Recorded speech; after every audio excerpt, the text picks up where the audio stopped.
wouldn't say fan. I was rooting for her. Yeah. Especially since it was just like I just saw that. I was like, okay, she seems like she could be a star, but things just went wrong. Come on now. So what we wanted to talk about, something that we ran across earlier this week, was Tory Lanez.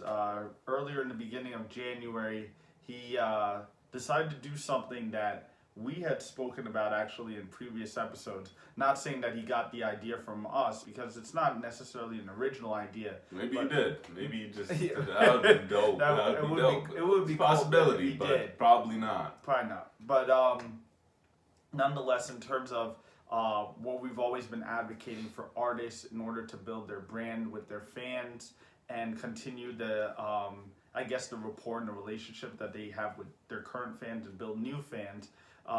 In the clip that I'm going to show you, basically Tory Lanez, what he does is he goes on live and he's communicating with his fans, and they decide to pick a beat together, and he records himself with the beat that's selected. He goes into the recording booth and he actually just records the song right there on the spot. All right, guys.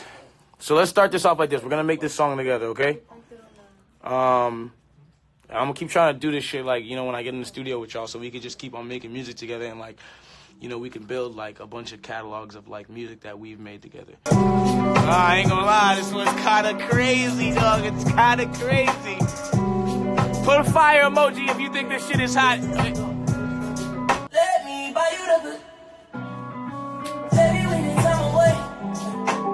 See you on the final day. Let me buy you the designer things. Everything you want is done, babe. Baby, we need time away. Bring you to a final day. Let me. There's like really this cool thing between him and his fans where, it's just like, it's this magical moment. Like, they really just created music together, and I think that really goes a long way. And it's not a novel idea. It's pretty like it's kind of really super simplistic when you think about it. But it's one of those things that it deepens the impression. It shows that you as an artist care about your fans, and it's a moment that you and your fans will always share. Especially when you see it. So I thought that was dope, and I think like a lot of artists should follow suit with that path. Now we could talk about Chris Breezy. So in Paris, I don't know that much, but in Paris there's alleged rape allegations. Yes. So we want to talk about how everyone's reacting to it. And they're not wrong, but at the same time, they're dealing with it. It's the social media kind of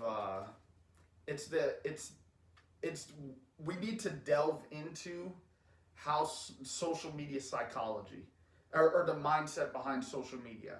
You want to explain the situation with the Chris Brown stuff? I don't know the whole story. Okay, all right. I don't think anybody knows the full story. Yeah.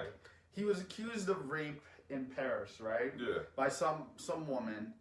Turns out, not true. He was cleared of any charges. The woman said that nothing happened. Nothing happened. Chris Brown wasn't involved.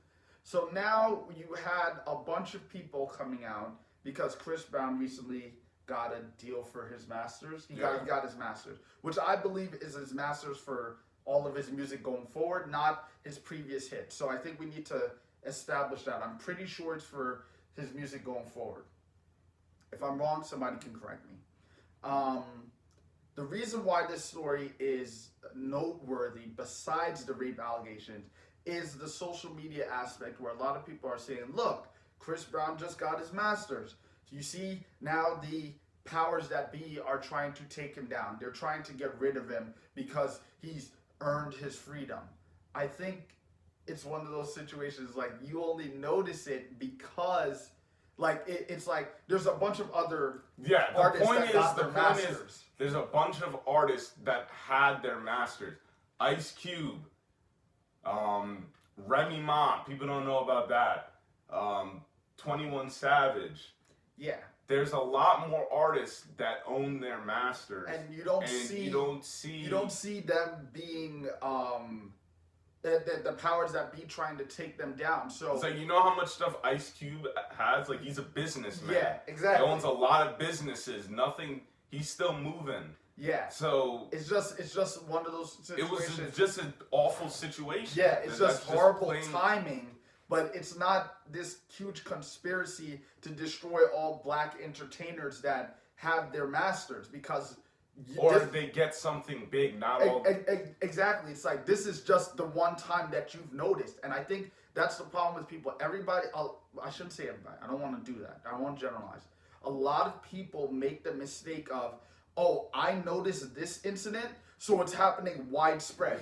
One incident, two incidences doesn't mean this is a widespread problem. It just means that you have now paid attention to this particular incident. I think this is just an awful coincidence. That's what I think. I'm not saying this does not happen. Yeah, exactly. I'm not saying it does not happen. Don't twist my words. I'm just saying this one was just an awful coincidence, because there's a lot of people that have had their masters in the music industry and nothing's really happened to them. Yeah. Ice Cube is completely clean.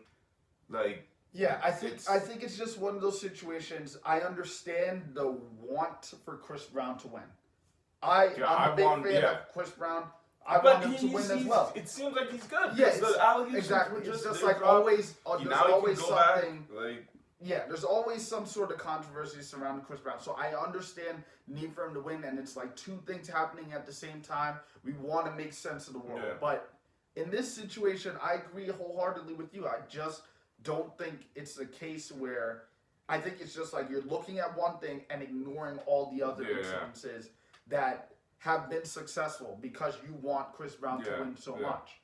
Yeah, so, I mean, my man's been cleared, so I don't see there's no more issues. There's no more issues, so, yeah, Chris Brown, he's going to be coming back with more music, because Understated was just the beginning.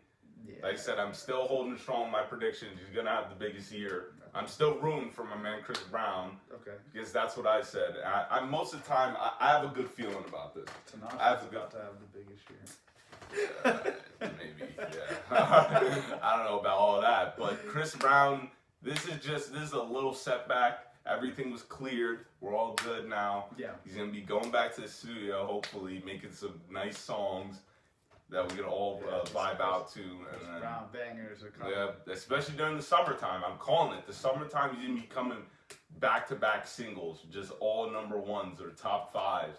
Watch, see. I'm right about this. Bring the noise! Bass! How low can you go?